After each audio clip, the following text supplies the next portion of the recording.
Title: Russian Roulette with Ukrainian bases, New Wave of Bombs, and Zelenskyy's Patriot Pep Talk.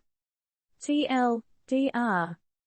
In the latest overnight episode of My Neighbor Russia, the Russkies went all pew-pew-pew on Ukrainian air bases. Simultaneously, Ukrainian forces played their version of return to sender on some of Russia's industrial facilities. The big game? Everyone's jostling for that upper hand before Kyiv comes out with its big counter-offensive play. And guess what? Zelenskiy, the Ukrainian bigwig, is out there giving shout-outs to his patriots. When you're thinking about making a grand entrance at a party, you wouldn't think of fireworks and shelling, right?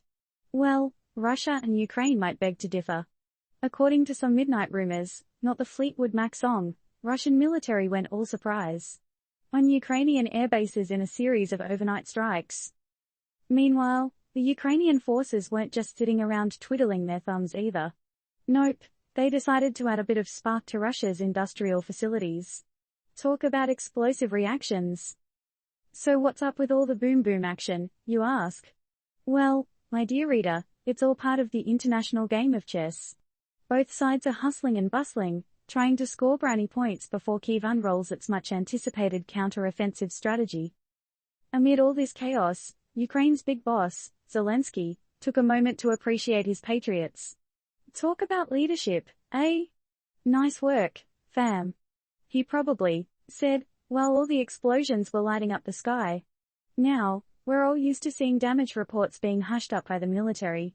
It's part of the whole nothing to see here, folks vibe they've got going. But in a rare twist, there was an acknowledgement of damage to a military. But, hold up. Are these strategic power moves just grandstanding? Or are we seeing the beginning of a bigger, more intense conflict?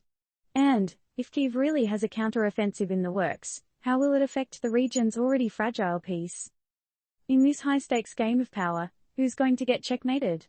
And when the dust settles, who's going to be left standing? And here's a bigger question for you, our audience: what does this all mean for global peace? Are we just one misplaced pawn away from worldwide unrest? Disclaimer: the above news story involves matters of international conflicts and military actions. It should not be considered as providing any recommendations, advice, or endorsements. It's a record of events without any intention of directing or influencing personal opinions or actions. Turned Up News does not advise or endorse any actions based on this news report. Always stay informed and make decisions based on multiple sources and your own judgment.